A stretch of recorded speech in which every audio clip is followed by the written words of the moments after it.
The plus system in Battlefield 2042 is changing the game. If you've played any previous single-player games like Crysis, you'll already be familiar with this concept. This type of customization is not only a great way to mix up your weapon, but overall it's pretty cool. You find yourself in a situation that requires a certain solution, and all you have to do is adjust on the fly. Crysis, as I mentioned before, did this rather well, but now that we live in the land of competitive multiplayer modes like Battle Royale, it's important to keep improving on the systems that already exist in order to avoid these modes from becoming dull and boring. Let's take Warzone, for example. One of the biggest things that makes Warzone unique would be the gunsmith system. Now, this system originated in Black Ops 3, and it made a huge impression in Modern Warfare 2019, and by extension, Warzone. The ability to make custom weapons for Battle Royale is not only intuitive, but highly successful when it comes to replayability and keeping things fresh. With trying out different playstyles, whole strategies are determined by what you bring into the Warzone. We've seen everything from slow but accurate LMGs to full sending MP5 builds and even Cali sticks with riot shields. I hate those guys, by the way. But in my personal opinion, I believe that the plus system in 2042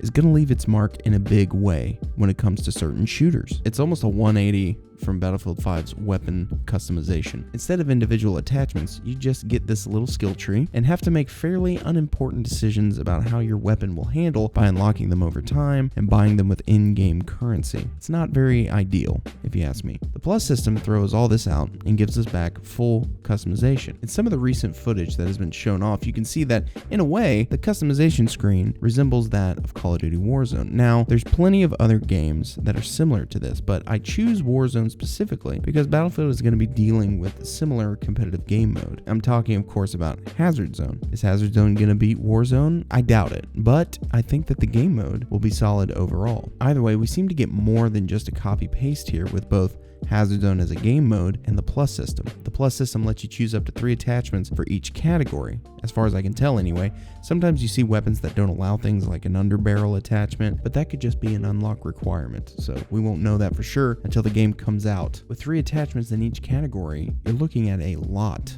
of variation. So what's the difference, and why does it matter? Well, with Gunsmith, as I mentioned before, you can customize any weapon to fit your playstyle. You can then save that weapon, and it's the only variation you have once you're in the game. With the plus system, you're looking at on-the-fly adjustments and can have 10 different variations on one weapon without leaving the game. I mean, imagine that in Warzone. It would probably be a little bit chaotic, but the point is, the plus system took something that was there and innovated on it, and I think that we're going to see this a lot more. World War III already has it in the alpha that I played a while back, and I don't think they're going to be the only ones. From a competition standpoint, this could have a huge impact on a game's meta. Say there's a long-range meta and a short-range meta. Both of these can be achieved with one weapon via the plus system. Now, you're going to have different metas with different weapons. You're not going to be able to just go in there with the M5 and then shred everybody from long and short distance, but there is a time and a place for each of these different types of metas. I think there's going to be multiple metas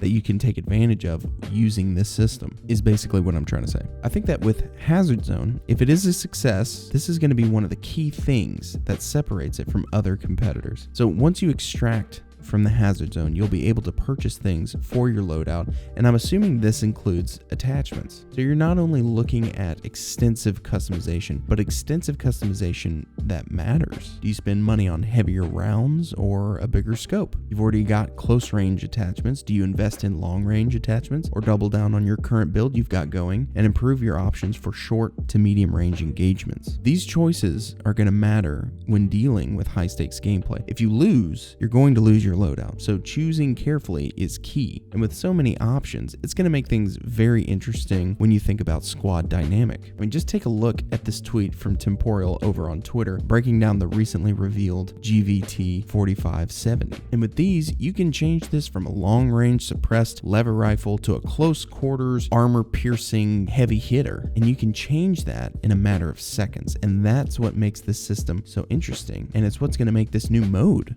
so interesting. And I mentioned in a previous video that if Hazard Zone is fun and has high replayability, it will do well regardless of a free-to-play model or not, and I think that the Plus system is going to add to that depth. It was only recently that Hunt Showdown added different ammo types into the game, and it has changed the dynamic of the game a little bit for the better. Of course, you have different options now, different strategies that you go with, and with Hazard Zone, it's going to go so much deeper than that. So what do you think? Do you think we're going to see a Plus system in more Battle Royales or Battle Royale type games? Maybe even in Call of Duty? Let me know in the comments. We're saying goodbye to Battlefield 5 this week, so come by the stream and say hey. We'd love to see you over there. And let me know what you think of the Plus system in the comments. And thank you guys so much for watching. I hope you enjoyed this video. If you did, leave a like, and if not, a dislike. And I'll see you guys in the next video.